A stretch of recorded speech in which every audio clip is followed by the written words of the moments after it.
अरे सुना तो नहीं के तू खेसारी के जीजा बनल बड़ा। हाँ, खेसारी की तरदारी में बहुत तू काजा रखवानी उल्टा सीधा बोला था ना। तो तू का कले बो हमार का कले बो का कले। हाँ। भेटा तो जाता बताओ दिन का कले। ए मर्द सुन है ने काजल लगवानी उन्हीं के पतल चटली उनकरे वजह से नाम भइल। उ चौहना तू कहाँ तक गईली आ काजल लगवानी कितना बड़ औकात हो गई हो कि उ खेसारी भैया के कुछ कर दी चीर फाड़ के ना रख दे सब हमनी का बुझत रह हमनी सुनो सुनो सुनो सुनो सुनाओ। तार खेसारिया भैया ठीक बा। हाँ हाँ। तारे खेसारी भैया के पास ना गए पहले पवन सिंह के संगे ओकर में निरहुआ के संगे ओकर बाद निकल संगे बहुत कलकार संगे मतलब काम के बाड़ी जाने लो। सुना भैया हाँ। आर केतनो बढ़ जाई रही जूजी के नीचे बुझा गई तारा बुझाइल कि ना तारा तनी होशावास में बोला भैया तू हो खेसारी हम जीजा है बोलवाई तारा के कहाँ से बोलत रहा भाई कहाँ से बोलत रहा बताओ तू के बोलत हो। बात बताओ नहीं एक बात बताओ। हाँ बताओ। तू इतना काजा लगवानी के इतना तू काहे गरिया होता रहता है काहे बोलता है काहे उल्टा सीधा बोलता रहा। तू काजल लगवानी के हवा भैया बताओ हमारा से। हम काजा लगवाने के हम कुछ भी होखे ताकि बताओ जरूरी नहीं थी समझा ठीक बा। अच्छा मतलब ये ना भरी के तू काजा लगवानी का जौन मैं का तो उल्टा सीधा बोला। आ गई लाइन पे काजल लगवानी के इतना हिम्मत हो गई लो कि खेसारी भैया के कुछ कह दियो मने ना कुछ मिलता पतल चाटे के तब उनका नाम के टारगेट लेके सोचत रही कि वीर बहादुर सिंह बन जाई हो।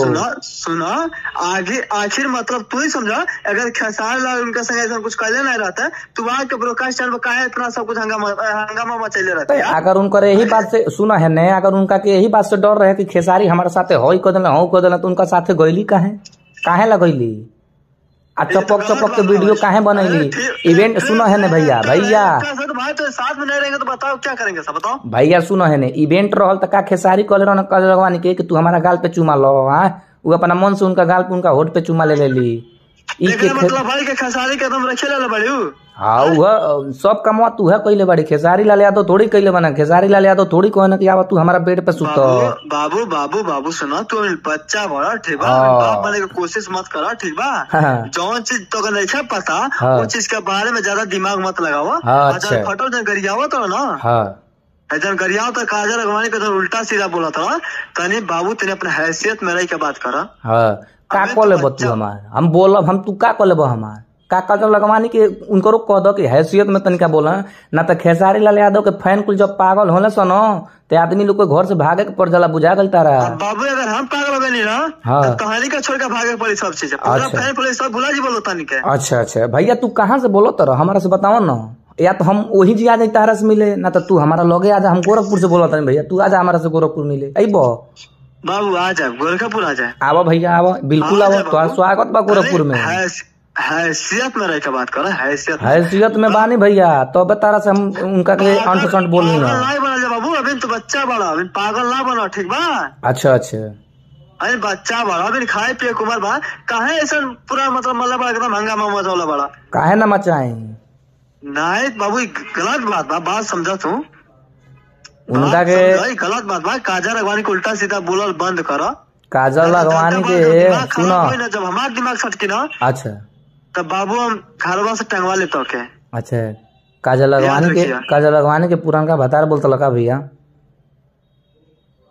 तनी जमाना संभाल के बोल बाबू ना हमारा को लागल बड़े का पिटले लागल बड़े ते का को लेबे हमार का को लेबे बाबू बता। काजल लगवानी उनका इतना औकात हो गल कि खेसारी लाल यादव के कुछ कह दियो चीर फाड़ के ना रोक दे हमने का बुझा तरफ एक्टर से काम का होला एक्टर से ते बताओ एक्टर से काम का होला। हाँ तो एक्टर से काम जब बेडवा पे सुतल होला तो काहे चिल्ला नटई नस तुरत रही कि हाँ खेसारी मेरे साथ ऐसा कर दिया खेसारी मेरे साथ ऐसा कर दिया का कर दिया खेसारी लाल का कोई ले बड़े हो उनका साथ का कोई ले बड़ा बताओ तू हमारा से का कोई ले बड़ा। सुनो हाँ जिसके साथ होता है ना उसी को पता होता है। अच्छा तू जा गई बार देखे खाती का भइल बा खाली का भाई। हाँ तो गटई के नस काहे ला फाड़ते उनका कह दो गटई के नस न फाड़े ना आदमी कुछ कोई पागल बाबू सच में बताओ दिमाग के हमारे खराब करते रहे। चलो ठीक बा तारा से मिले रही तो तू हमारा से आके मिल लियो जहाँ कोई वही मिले तारा से बुझा गई। काजल लगवानी से कह दियो सुनो काजल लगवानी से कह दियो कि सुपारी लाल गुप्ता हमें खेसारी लाल यादव के फैन हमें ठीक उनका भगवान मान लियो हम डराई ले नाम काजल लगवानी से कह दियो उनका से। अच्छा हाँ हाँ कह दियो तू चलो हाँ मिल लेबा। हाँ मिल मिल भाई मिल चल। ठीक। तो गाइज आप लोग देख सकते हैं ऐसे ही लोग गटई के नस लोग तुरता है। काजल लगवानी हम बोल का देनी उ अपन नटई के नस फाड़त रही तब ना ऑन फसन खूब बोली खेसारी लाल यादव के हई मेरे साथ किया मेरे साथ हो किया वीडियो कॉल किया बेड पे सुलाया ये किया वो किया।